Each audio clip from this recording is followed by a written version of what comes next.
Question देखिए 40 number कह रहा है कि यदि चतुर्भुज के एक भुजा बढ़ाने से जो बहिष्ठ कोण बनता है वह सम्मुख के अंतः कोण के बराबर हो, वह सम्मुख के अंतः कोण के बराबर हो तो सिद्ध करे कि वह चक्रीय होगा, यानी कि हमें दिखाना होगा कि वह चक्रीय चतुर्भुज बन जाएगा। चलिए यहाँ पे समझिए, ठीक है। मैं वृत्त के अंदर ले भी सकता हूँ, नहीं भी लूंगा तो कोई दिक्कत नहीं है, बस हम लोग सिर्फ चतुर्भुज भी बना लेते तो आपका काम हो जाता।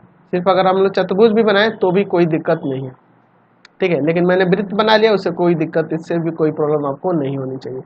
मैं यहाँ पे एक भुजा को बढ़ाकर यहाँ बहिष्ठ कोण बना लिया और इसका नाम देता हूँ ए बी सी डी।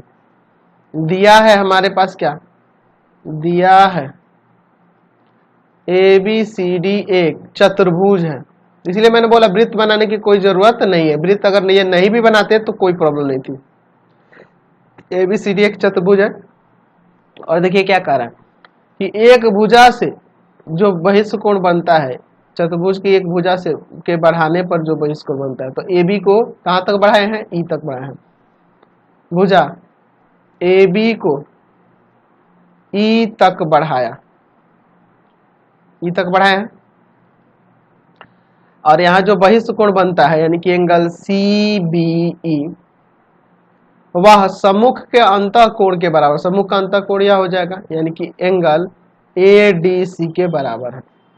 तो सिद्ध करना है, तो सिद्ध करना है, तो सिद्ध करना है कि ए बी सी डी एक चक्रीय चतुर्भुज है, एक चक्रीय चतुर्भुज है, चक्रीय चतुर्भुज है, हमें दिखाना होगा। चलिए इसका प्रमाण देखते हैं।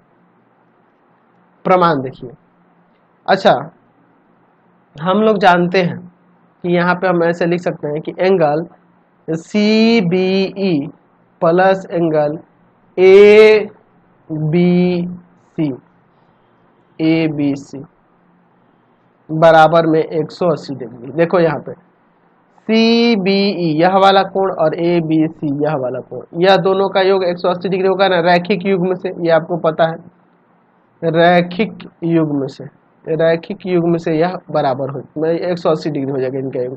अब देखो यहाँ पे सी बी ई ए डी सी के बराबर है, तो इसको हटाकर यहाँ लिख सकते हैं ना एंगल ए डी सी और प्लस में एंगल ए बी सी बराबर में 180 डिग्री। अच्छा यह कैसे लिखे, क्योंकि हमारे पास चूंकि दिया हुआ है कि एंगल सी बी ई बराबर में एंगल ए डी सी।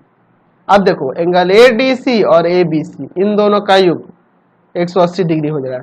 यहाँ देख रहे हैं कि किसी चतुर्भुज के सम्मुख कोण का एक युग्म का योग 180 डिग्री हो जाए तो वह क्या हो जाएगा, तो अतः ए बी सी डी एक चक्रीय चतुर्भुज है, चक्रीय चतुर्भुज है।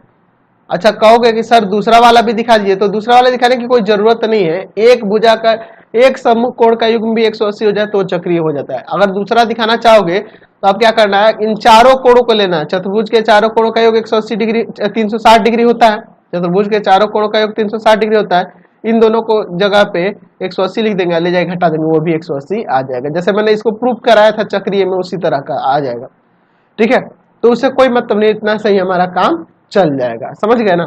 और नहीं तो अगर आपको ये एंगल सी भी 180 दिखाना है तो यहाँ पे लेते हैं आप angle A B C plus angle B C D plus angle A D C plus angle D A B बराबर में 360 डिग्री। चतुर्भुज के चारों कोणों का योग 360 डिग्री होता है। अब यहाँ पे आप ए डी सी और यहाँ पर ए बी सी इन दोनों को हटाकर 180 डिग्री लिख देना, उधर घटा देना, तो बाकी दो का योग का 180 डिग्री आ जाएगा, हो गया। या इतना सही आपका काम चल जाएगा। चलिए अगला